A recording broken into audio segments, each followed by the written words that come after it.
নিরাপত্তা বাহিনীর কারণে যদি দেশ চলে তাহলে তো ওই কুকুর ওইভাবেই নড়ছে এবং লেজ তার মতন করে ঠিকই নাড়াচ্ছে। আমি যেই মৌলিক জিনিসটা নিয়ে এত আলাপ হচ্ছিল সেটা দিয়েই বলি যে কে বিচার করবে সেটা ভাবারই ব্যাপার।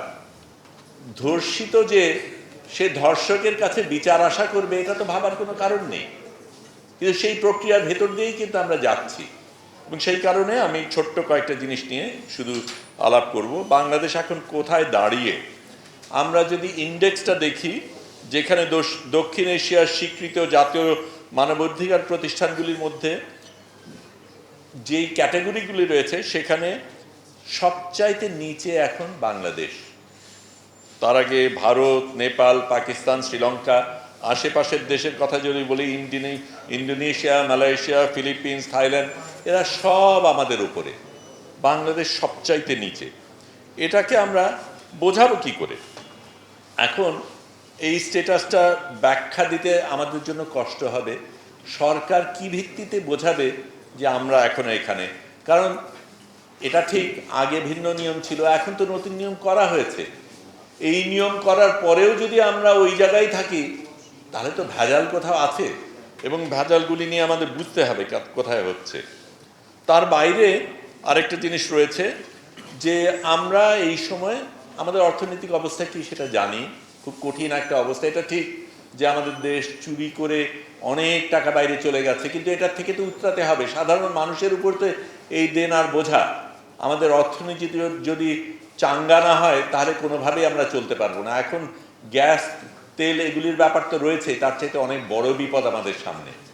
কিন্তু আমরা যদি বিনিয়োগ আনতে চাই তাহলে বিনিয়োগকারীদের আমাদের বোঝাতে হবে আমাদের দেশটা স্থিতিশীল, সেখানে আইন আছে, আইনের বিচার ব্যবস্থা রয়েছে, সেখানে সে নিরাপদে কাজ করতে পারবে, আমরা সকলেই নিরাপদে কাজ করতে পারবো। এই জিনিস যদি আমরা না বোঝাতে পারি তাহলে বিনিয়োগকারীকে আমি বললেই আসবে এটা বলার কোনো কারণ নেই। তার বাইরে আরও কয়েকটা জিনিস রয়েছে। এই অবস্থাটাকে খোদ আওয়ামী লীগই কাজে লাগাবে। তারা যা করেছে সেটা তো কোনো প্রশ্নই আসে না, কিন্তু তারা বলার একটা সুযোগ পাবে যে আমরা তো চলে গেছি, তারপরেও যদি এটা হয় তাহলে আমরা তো ভালো ছিলাম, আমরা কি দোষ করেছি। এবং সেটা বলার জন্য কিন্তু তাদের কিছু উপাদান রয়েছে।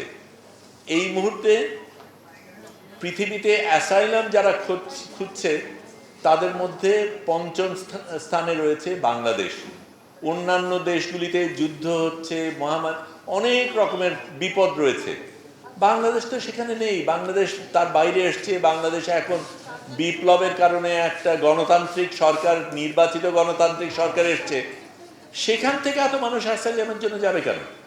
এবং এটার কোনো ব্যাখ্যা আমরা দিতে পারবো না যদি না সত্যিকার অর্থেই আমরা সেই পরিস্থিতিটা বদলাই, যদি না সত্যিকার অর্থেই অ্যাসাইলাম চাওয়ার প্রয়োজনটা, তাগিদটা আমরা না কমাতে পারি। আর এই আইনগুলি দুর্বল করলে আমাদের বলা হয় যে নিরাপত্তা বাহিনী তারা কিছু কিছু ক্ষেত্রে সুযোগ পাবে। নিরাপত্তা বাহিনীর ভিত্তিতে রাজনীতিবিদরা কেন সিদ্ধান্ত নেবে? তারা তো দেশ চালায় না। দেশ চালায়, তাদেরকেও তো আমরা ভোট দিয়ে আনিনি, রাজনীতিবিদদের ভোট দিয়ে এনেছি। আমাদের ভোটের কারণে তারা ওখানে গেছে, তাদের দায়িত্ব দেশ কিভাবে চলবে সেটা ঠিক করা। নিরাপত্তা বাহিনীর সুযোগ সুবিধা কিভাবে বজায় রাখা যায় সেটার কারণে আমি দেশ নিয়ন্ত্রণের আইন ঠিক করব, এটা হাস্যকর একটা ব্যাপার।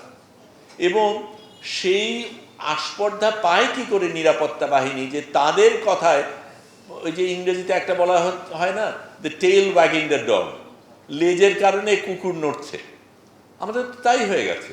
নিরাপত্তা বাহিনীর কারণে যদি দেশ চলে তাহলে তো ওই কুকুর ওইভাবেই নড়ছে এবং লেজ তার মতন করে ঠিকই নাড়াচ্ছে।